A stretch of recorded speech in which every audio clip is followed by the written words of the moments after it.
sua dedicação, por tudo que elas sofrem e pelo amor que elas têm. Bem merece no seu dia. Mil beijos e parabéns! As mães são símbolos de amor e sacrifício de dores. Fazemos importante justiça, Dizendo: as mães são flores. Feliz Dia das Mães. Eu vou...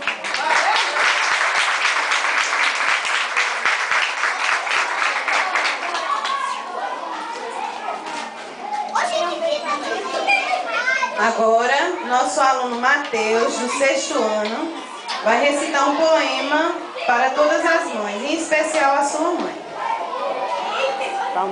Quer o microfone? Mãe, quem é você? Se eu estou feliz, quantas vezes desfez?